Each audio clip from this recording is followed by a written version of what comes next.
Hi, if you like the video, please remember to subscribe.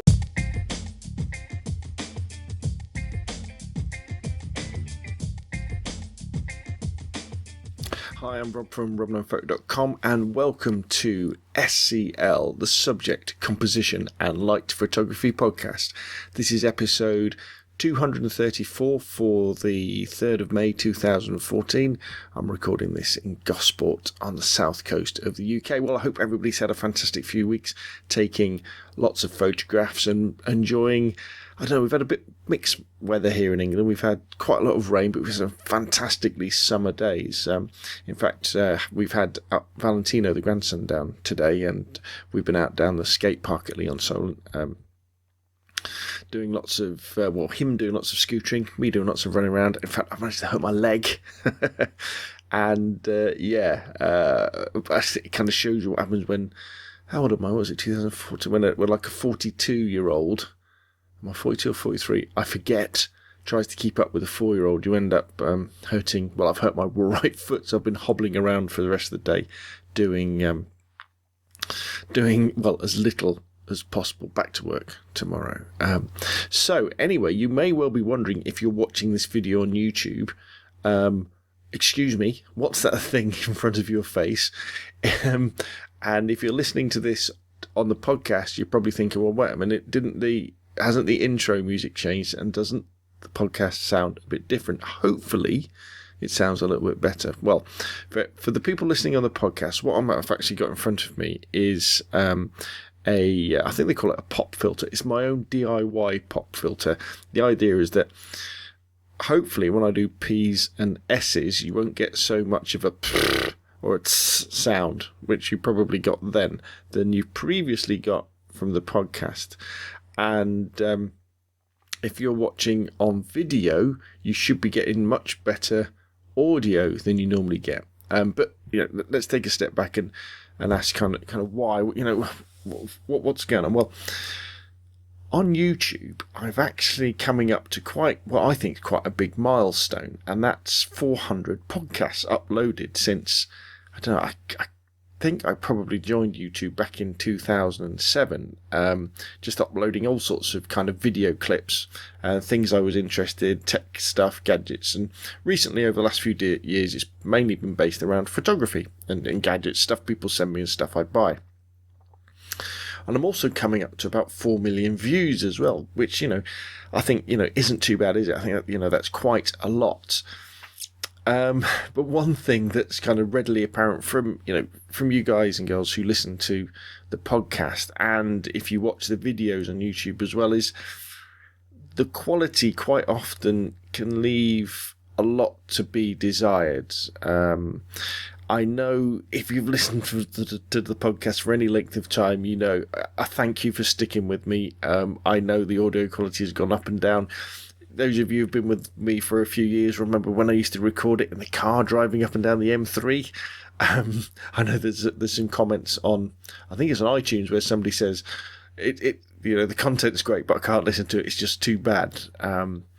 And I thought, right, it's time to do something about the quality of the audio for the podcast, and also the quality of the actual video itself, but also the audio on the video as well on YouTube, because it's all a little bit not as good as what everybody else is doing. And I thought, well, if I'm going to carry on doing this, and I don't do it for the money, I do it because I enjoy doing it. I don't have enough subscribers or listeners to make any serious cash, but even if I did, I do it because I enjoy recording videos and sharing stuff with everybody, and I really enjoy doing the podcast as well. I don't know, maybe I'm a suppressed radio presenter or something like that, I don't know, but anyway, it's something that I'd like to do, do as a hobby. And I thought, well, if you're going to do it, come on, why not do it a little bit better? So your long-suffering listeners and watchers and readers as well on the robknownphoto.com site, you're kind of giving something back to you guys and girls that actually means that you can listen a little bit easier. And a lot of this kind of came out of what I was talking about in the last podcast, which was the challenge of getting good audio out of video when you're recording with a DSLR. So when I record with my Canon 600D, it's a problem when you compare it with other people, is that the built-in mic is okay if the camera's quite close to you. But as soon as you start getting a little bit of distance away, you have all sorts of problems with it being a little bit quiet. There's lots of echo from the room you're in. And if you want a really nice looking video, you tend to have to use slightly longer focal length. So you don't want to be at, say, 18mm using your kit lens with the camera right close. You want to be a little bit further away. And I kind of did a video on YouTube, and I think I talked about in the last podcast about how I was trying to figure out which would be the best lens to do videos for on YouTube, and I kind of settled on the 50mm 1.8, but since we're doing some other tests, I actually think that the 40mm 2.8 pancake lens is a better option, and that means that the camera is quite a way away. And I was kind of struggling with the idea of what's the best way of improving the audio quality, and I was pretty much fixed on the idea of having something like a shotgun mic on the top of the 600D, because I wanted a option whereby I wouldn't have to use anything else apart from the camera and the mic, an external mic, and the external mic would plug into the camera and it would record it all at the same time. But after I did hours and hours and hours of research on YouTube, where I was listening to loads and loads of video tests and audio tests of different mics, although the shotgun mics, even the expensive ones like the Rode VideoMic Pro, undoubtedly sounded much better than the built-in mics on the 600Ds or any DSLRs, I still didn't think they sounded, a lot better. You still got all the echo of the room. You kind of had that hollow kind of sound. And when you compared it to audio that had been recorded by people who were using lapel mics or mics that were very, very close, so even like a shotgun mic, but it was maybe just out of shot, but very close to the presenter, the sound was completely different. It sounded much, much, much better. And lots of these people who were recording like that weren't recording into the cameras. They were actually recording using an external recorder.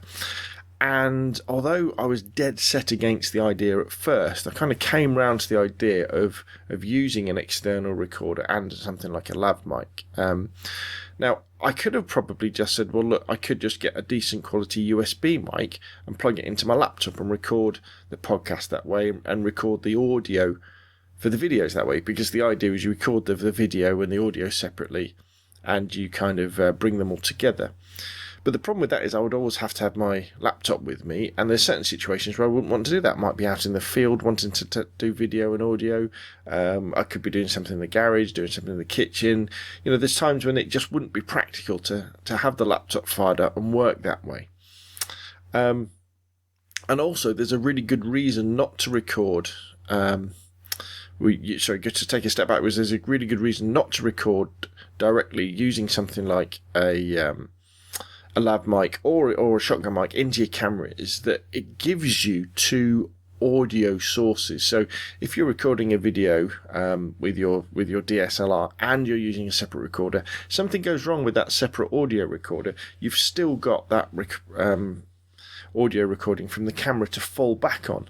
Because when you're recording by yourself, unless you want to wear headphones, and a lot of the idea of this is that you get away from using a headset, is you can't monitor what's going on. So if the battery goes flat in your external recorder, or something breaks in it, you'd never know until you finish this interview maybe, or you'd finish this piece to camera. But by recording it separately, you've still got that backup in the camera.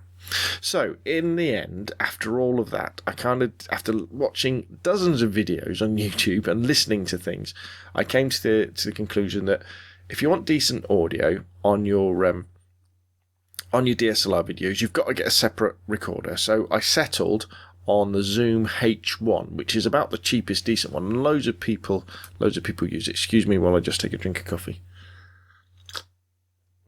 And basically, it's a little device the size, I don't know, of half the size of a packet of cigarettes, and it's got a couple of mics on one end. and it has a line in and a line out. And the idea is that you can either use the built-in mics as a microphone or a USB mic for your computer. But what most people use it for is they use it as a audio recorder for a lav mic, because it's so small. A lav, or a lavalier mic as they're called, or a lapel mic, which is what they really are. And so you plug it into there. So I got the Zoom H1.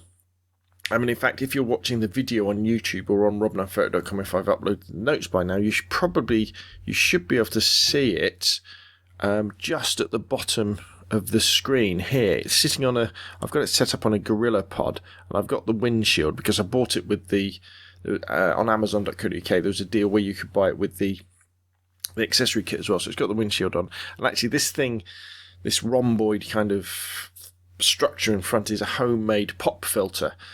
Because again, I did some test recordings with it, and although it sounds okay, it sounds much better than my old USB headset mic.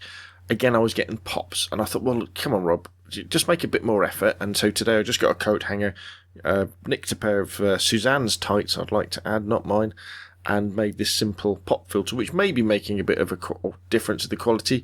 I don't really know, it's a bit difficult to say really, but it can't hurt to have it on. So that's the Zoom H1. It's a great little device. It records amazing audio in glorious stereo. And I guess, if you think if you're asking yourself, well, is it any good? If you're listening to this video on YouTube, the audio that you're hearing as part of the video is from the H1, because I've synced it in Movie Maker to replace the audio that's been recorded by my Logitech C920 as it records the video that way. And obviously, if you're listening to the podcast and you think, well, this sounds better than what Rob used to record, then happy days.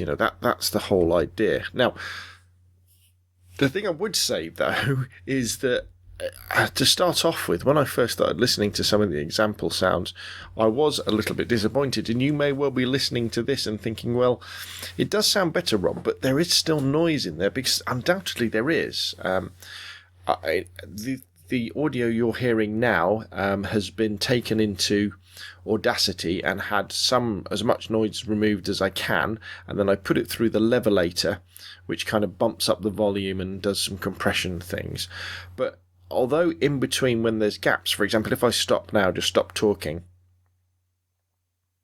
there was probably a little bit of noise there. Audacity's noise removal tends to get rid of that, but behind my voice you can probably hear some kind of noise. You can hear this dryness almost behind it. And apparently that's really, that's what they do. It's the price you pay for using a cheap audio recorder. So you get great audio. Well, you don't get great audio because there's noise in it, but you get audio that's much, much better than the built-in mic. Hopefully this is much, much better than my USB mic. It's more richness. It's much more of a fuller sound than we got before. But, it's still not perfect. Yeah.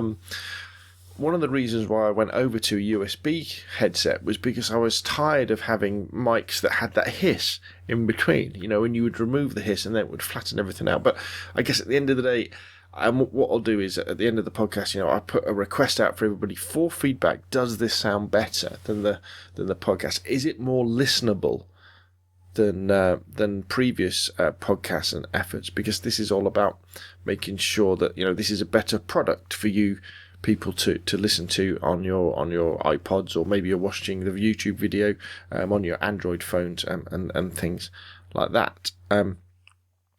However, although the H1 is an interesting device and produces great sounds, it isn't really the answer for me for when I do my videos by itself, because it's too big. I'm just going to have to pause everything now because I think Valentino has woken up upstairs. So I'm just going to pause the video and the audio now, and then we'll start recording just in a second.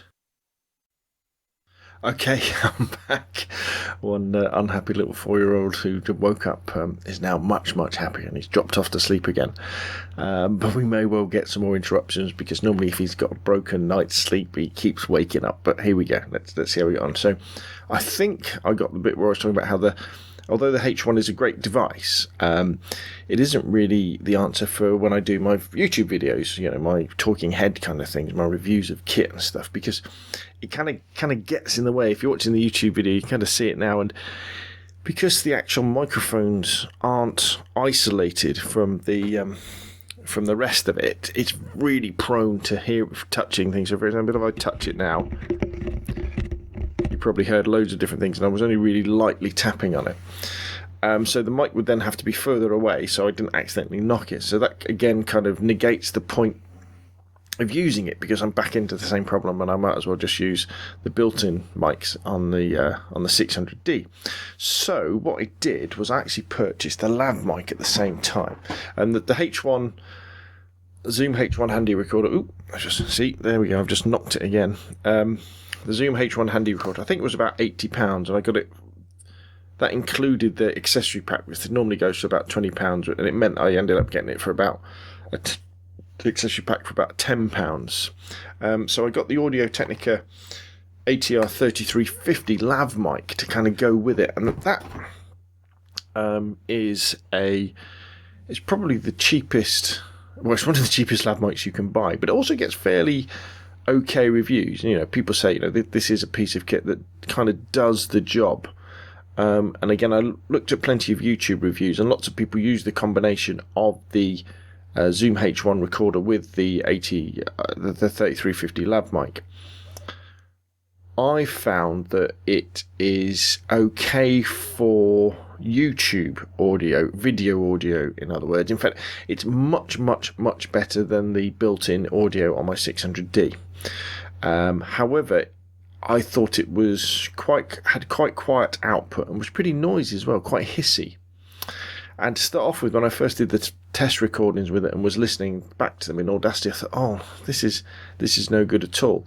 But actually, when I put it through a bit of noise reduction and the Levelator, which again kind of does this compression thing and generally makes it sound better, and then synced it up in Movie Maker to replace the original audio from the 600D, it is significantly better than the built-in audio. Much, much better, in fact. And although if you listen to it on earphones, you do think, it is a bit hissy in the background behind the vocals. When you're watching it on your laptop or a phone, well, maybe it's a little bit hissy on the phone, because the speaker's so small, and I need to do a little bit more research how you can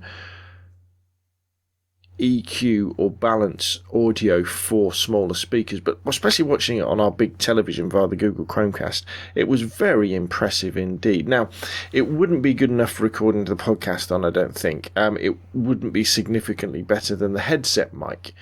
But for ease of use, it's fantastic, because you kind of put the lav mic on, you run the wire down the front of your t-shirt, and then just plug it into the H1 and tuck the H1 onto your belt or into your pocket, and it's out of the way, so I can do all my things where I'm picking up cameras and moving them around, or gadgets, and generally do that sort of thing, and don't have to worry about any noise. Obviously, if I'm fiddling with my shirt, then you probably have to hear it. So it sounds like a really good...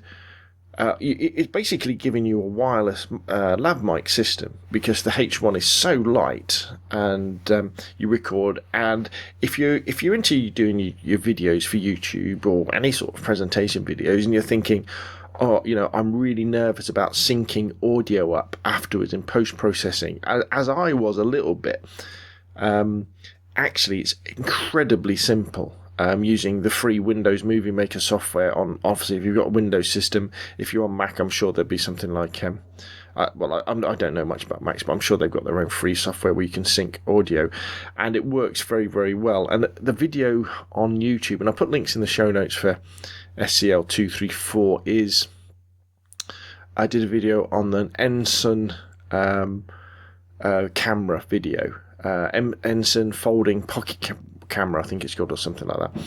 And yeah, I was very pleased with the audio. It won't sound as good as this audio, probably. Hopefully this should sound much, much better, because the mics on the H1 are in stereo to start off with, and they're of much higher quality, but it's a lot better. If you kind of open up a window with my video of the Ensign in, and also open up one of my older videos, any of them really, that are using any of the built-in mics in the 600D, or even the Logitech C920 Webcam, you'll go. It's a world of difference. There's no comparison at all. So I think that's going to kind of be my go-to setup. And in fact, in that video for the Ensign, I'm also using the 40mm prime lens at 2.8 on the 600D to record the video, and I think the angle's quite good where I'm kind of in focus but the background's out of focus, and the lighting's not too bad as well. I look a bit sweaty because at the moment I've only got one daylight balance bulb,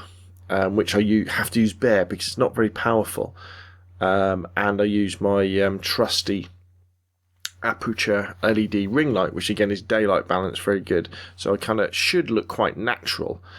And I've kind of given up doing auto white balances. Now I just put the 600D in automatic white balance. So I've given up manual white balance, sorry, and I put it in automatic white balance. It seems to be doing a fairly good job. As soon as I get some more, I've actually got a couple more white balance bulbs, but they're actually got screw fittings. So maybe when I get another couple of lamps, I'll be able to put like a shoot-through umbrella in front of them, so I can soften the light a bit. But it's for what it is. It's a very, very quick setup.